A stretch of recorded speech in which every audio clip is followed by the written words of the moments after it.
Alappuzha ചേർത്തലയിലെ college വിദ്യാർത്ഥിനിയായ മീഷ്മയ്ക്ക് അച്ഛനെ കാണുമ്പോൾ ഇപ്പോൾ ഭയമാണ്.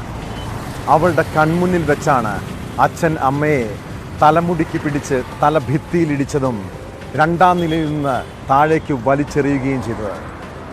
ഗുരുതരമായി പരിക്കേറ്റ അമ്മ സജി ഒരു മാസത്തോളം വണ്ടാനം മെഡിക്കൽ കോളേജിൽ ചികിത്സയിലായിരുന്നു. കഴിഞ്ഞ ഞായറാഴ്ച വീട്ടമ്മ മരണത്തിന് കീഴടങ്ങി. പള്ളിയിൽ സംസ്കാരവും നടന്ന് 3-ാം ദിവസം മകളുടെ നിർണായക വെളിപ്പെടുത്തൽ. അച്ഛൻ സോണി അമ്മയെ കൊലപ്പെടുത്തിയതാണെന്ന് അവൾ തുറന്നു പറഞ്ഞതോടെ പോലീസ് മൃതദേഹം പോസ്റ്റ്മോർട്ടത്തിനായി പുറത്തെടുത്തിട്ടുണ്ട്. നാളെ നടക്കുന്ന പോസ്റ്റ്മോർട്ടത്തിന് ശേഷം പോലീസ് നിയമ നടപടിയിലേക്ക് കടക്കും.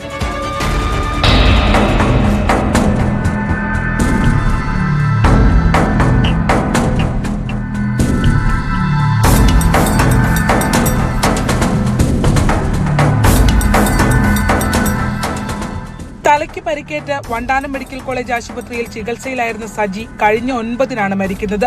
ജനുവരി 8-ന് സ്റ്റെയർകേസിൽ നിന്ന് സജി തെന്നി വീണ് പരിക്കേറ്റു എന്ന് പറഞ്ഞാണ് ചേർത്തലയിലെ സ്വകാര്യ ആശുപത്രിയിൽ പ്രവേശിപ്പിക്കുന്നത്. തലക്കേറ്റ മുറിവ് ഗുരുതരമായതിനാൽ പിന്നീട് വണ്ടാനം മെഡിക്കൽ കോളേജിലേക്ക് മാറ്റി. 1 മാസം കോമ സ്റ്റേജിൽ വണ്ടാനത്ത് തുടർന്ന ശേഷം മരിക്കുകയായിരുന്നു. ചേർത്തല സെന്റ് മേരീസ് ഫെറോന പള്ളിയിൽ ഞായറാഴ്ച സംസ്കാരവും നടന്നു. അമ്മയുടെ മരണം കൊലപാതകമാണെന്ന് ചൂണ്ടിക്കാട്ടി മകൾ മിഷ്മ കഴിഞ്ഞ ദിവസം പോലീസിൽ പരാതി നൽകിയതോടെ സോണിയെ അന്വേഷണ സംഘം കസ്റ്റഡിയിലെടുക്കുകയായിരുന്നു.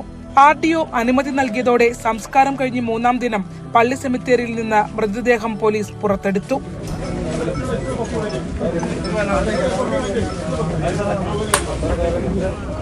സജിയുടെ മരണം കൊലപാതകമാണെന്ന് സഹോദരൻ തോമസ് ആരോപിച്ചു. മുടിക്ക് കുത്തിപ്പിടിച്ച് ഭിത്തിയിൽ തലയിടിപ്പിച്ച ശേഷം വീടിന്റെ 2-ാം നിലയിൽ നിന്ന് അമ്മയെ അച്ഛൻ സോണി താഴേക്കെറിയുകയായിരുന്നുവെന്നാണ് മകളുടെ മൊഴി. ശേഷം കത്തിയുമായി മകളെയും സോണി ഓടിച്ചതായി ബന്ധുക്കൾ പറഞ്ഞു. പരാതി എന്ന് പറഞ്ഞാൽ നമുക്ക് അതിനകത്ത് ദുരൂഹത ഉണ്ടായിരുന്നു. ദുരൂഹത ഉള്ളത് കൊണ്ട് നമ്മൾ പരാതി കൊടുത്തു. ഇന്നോ നാളെയോ നമുക്ക് ഡിസ്കവറി ആകും എന്നുള്ള രീതിക്ക് വന്നു. അന്നേരം നമുക്ക് ഈ ഡിസ്കവറി ആകുവാണെങ്കിൽ പുള്ളിക്കാർ തന്നെ ഇതിന്റെ എന്താ സംഭവിച്ചെന്ന് പറയുമല്ലോ. അത് നോക്കിയിരുന്നു. കാരണം എപ്പോഴും മദ്യവെച്ചിട്ട് വന്നിട്ടും ഒരുമാതിരി ഈ പ്രാന്തന്മാരെ പോലെയൊക്കെയാണ് കാണിച്ചുകൊണ്ടിരുന്നതെന്ന് പറയുന്നത്. നിരന്തരം സോണി സജിയെ മർദ്ദിക്കാറുണ്ടെന്ന് അയൽവാസികളും സ്ഥിരീകരിക്കുന്നു. അവിടെ വീട്ടിൽ വഴക്കൊക്കെ ഉണ്ടാകാറുണ്ടെന്നുള്ളതാണ് എൻ്റെ അറിവ്. ഇടയ്ക്കിടയ്ക്ക് തമ്മിൽ ദാമ്പത്യ പ്രശ്നങ്ങളുണ്ട്. അതിനകത്ത് അലമ്പോലും വഴക്കും ഡ്രങ്കണായിരുന്നു. അപ്പോൾ പിന്നെ എന്താ ചെയ്യണമെന്ന് പറയാം പുള്ളിക്ക് തന്നെ അറിയാൻ പറ്റില്ലല്ലോ. കാരണം ഉണ്ടാകണമെന്നാണ് എൻ്റെ അടുത്തുള്ള വീട്ടിലൊക്കെ പറഞ്ഞത്. മൃതദേഹം പുറത്തെടുത്തതും ഇൻക്വസ്റ്റ് നടപടികളുമെല്ലാം മകൾ മിഷ്മയുടെ സാന്നിധ്യത്തിലായിരുന്നു.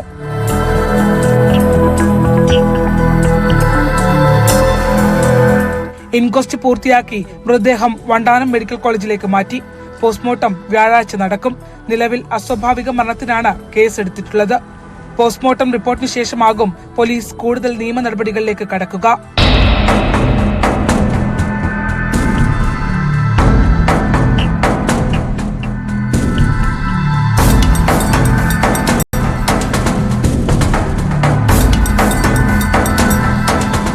News 18 ആലപ്പുഴ.